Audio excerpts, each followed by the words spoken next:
Every time I have a bad race, I would get at least one comment or messages in my social media, whether on my page or my DMs, saying that I should not be in the professional field and just race in the age group category. We're here to talk about it. I started my first triathlon in 2021 at the 70.3 St. George in May. I got a time of 4 hours and 50 minutes. Raced several months as an age grouper and qualified for the Ironman World Championships in Kona 2022.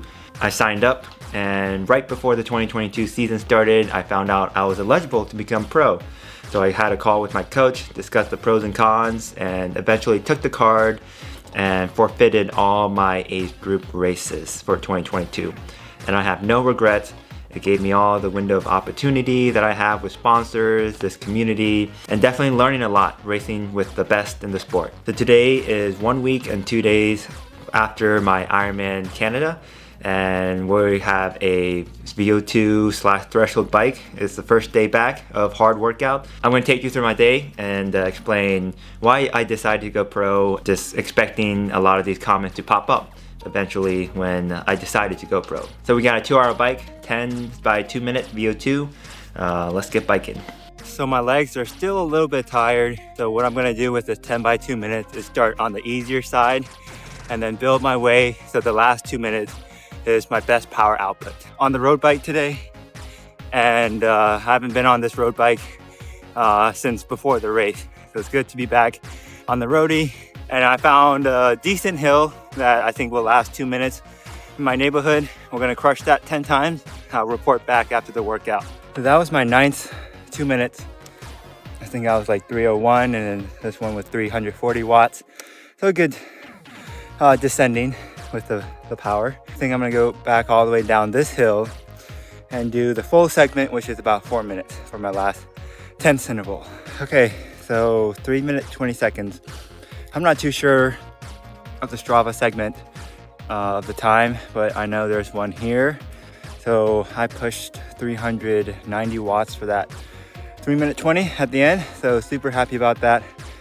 I always try to set myself up for success. If I ever have like intervals, try to go up a hill, since there's no one here to train with. If I have a training buddy, of course I'll try to meet up and do the workout together. But setting myself up for success, getting up this hill and just going after Strava segments is kind of what motivates me. Good workout. We're gonna go back 45 more minutes of easy spin and then a short run off with my dog.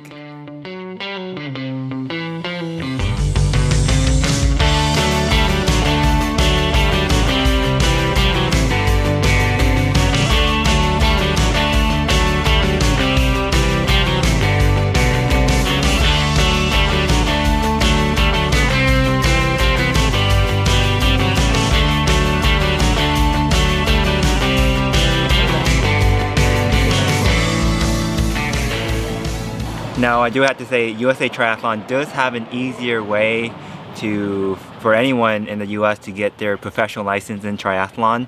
I just looked over the 2024 qualification, and it looked like the criteria G, which was my target, get 2 races with more than 104 points back in 2021. I did that at 7.3 St. George World Championships and Ironman Arizona 2021. So those were my 2 races that qualified me as a professional. They did up the points to 110 for men and 99 for women. So they did decrease the women, but it looks like the points and the ranking system kind of changed on the women's side. Looking back at all my results for my professional career, I would easily have qualified to make the professional license if I were still competing as an age grouper. However, it is very hard to keep your license. I believe you need 3 races within 3 years within 8% of the winner's time. The last race I remember doing that was 7.3 Waco in 2022, and that was October. I haven't met that since, so I have 3 years. So I have the end of next year, 2025, to keep my pro card to get within 8% of the winner's time of a professional race. So if I somehow did not reach it, then 2026 I'll compete as an age grouper and easily qualify again as a professional triathlete. So back in 2022, when I knew I was eligible to turn pro, I took it because I wanted to race the best in the sport. Along that, I did know I would get very, very humble.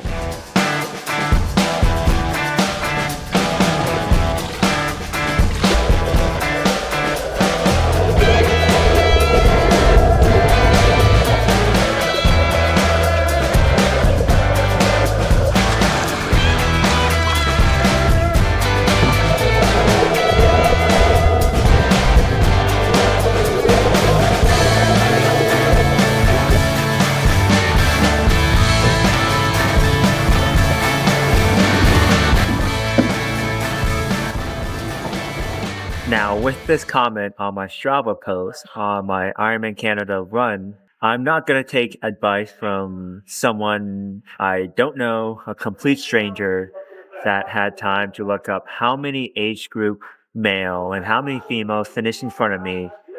They don't know my full story. I don't know their full story. And I kind of feel sorry about them because they're just taking out their miserable life they're living and just putting it onto other people like me. So there might be an instance where you're working up the ladder, whatever you might be doing.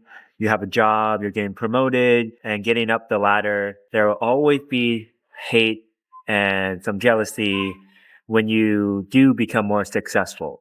It happens, and it's the world we live in. When these comments appeared when I first started, I just couldn't sleep for days, and it kind of affected me. And this was like years ago. Now that I've learned that these people just want to spread negativity, and it's something that I don't want to be associated with. They don't know my full story. They don't know my life. A lot of you watching this video may know a lot about me, that I was a swimmer. COVID happened. That's when I started running and biking and did my first triathlon in 2021. Got so good in a couple months of racing that I was eligible to turn pro. Turned pro because I wanted to challenge myself and work my way up the professional rank. And doing so, I was a small fish in a big pond.